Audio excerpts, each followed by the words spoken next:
nest. It's a residence for Mr. and Mrs. Nyati and their family.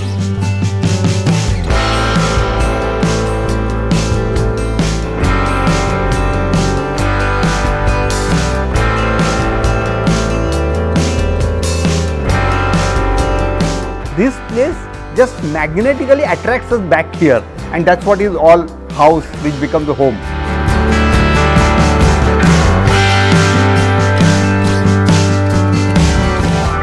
It was kind of an open challenge, for us as an architect, given by the clients to provide them a house which would connect them with the nature.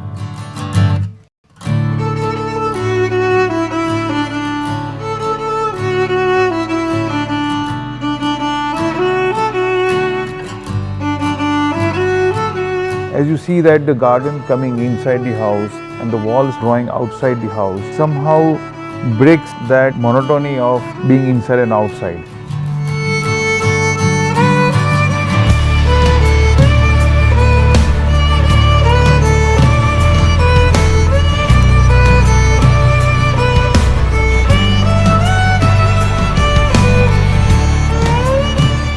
The stone what we have procured for the house is a mallard stone, which is a kind of a salvage material.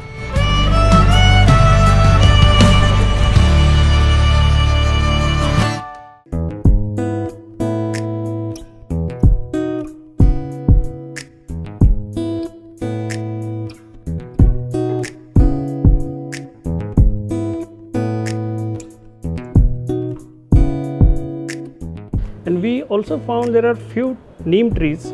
So we thought the first sign of sustainability is to plant something around them. All the neem trees has been retained as it is, and the entire planning of the house revolves around it. It's primarily designed to borrow the natural daylight, wherein you don't need electrical light, during the daytime.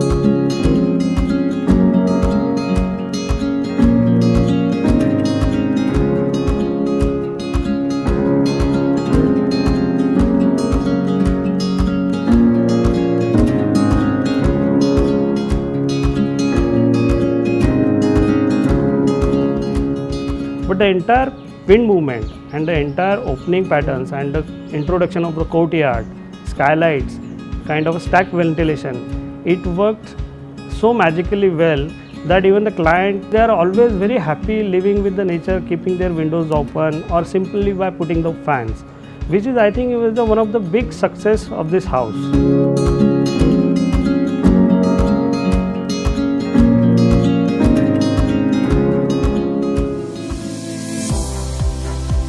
What I feel about sustainability is that it's not only spending money and making it a more eco-friendly, but the feeling that you get by making things sustainable.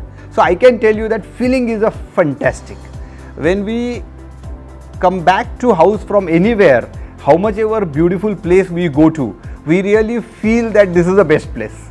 In this year we'll be completing 10 years and it looks like as if it is made yesterday.